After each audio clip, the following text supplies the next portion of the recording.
Just as Boris Johnson begins to start crafting his image as a world statesman, Donald Trump wins the United States presidency.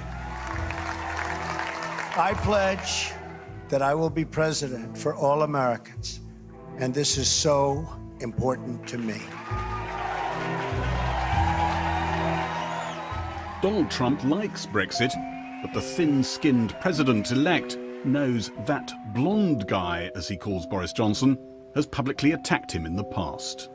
I have to say, when Donald Trump says that there are parts of London that are no-go areas, I think he's betraying a quite stupefying ignorance that makes him, frankly, unfit to hold the office of President of the United States.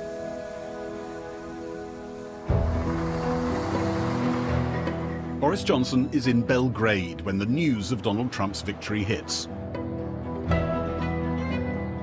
He's on a tour of Eastern Europe to shore up relations with Britain's non-EU allies. Do you have a copy of Nin?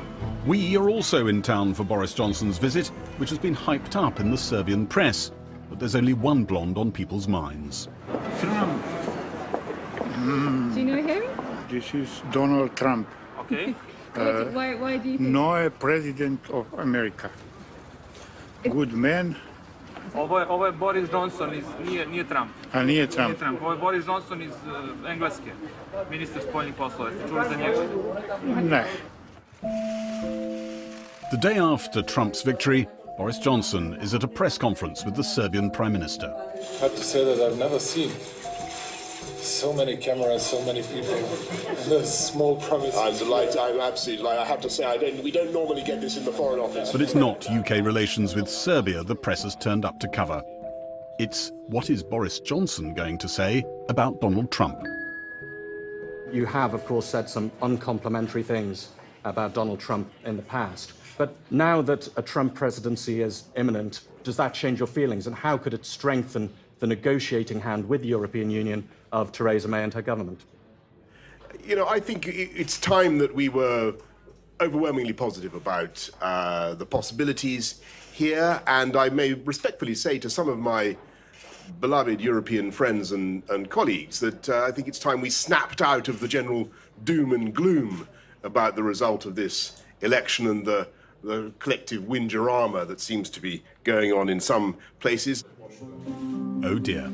Trying to reach out to a friendless Donald Trump, he's massively insulted the European Union leaders, just when they thought Britain couldn't irritate them anymore.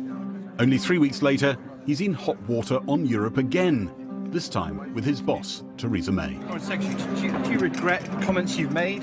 No. No to no one? He's reported to have said he supports the freedom of movement of EU citizens. This despite Theresa May insisting Britain is coming out of the single market to stop that happening. I'm afraid I said absolutely no such thing, as you know perfectly well. You either have free movement or you don't. Single market, Foreign Secretary. Are you in favour of the single market as Take well? back control. That's why we're leaving the EU. Boris Johnson's reported comments also contradict what he's said in the past. What motivates Boris Johnson? Oh, undoubtedly a mixture of altruism and egotism, I would have thought.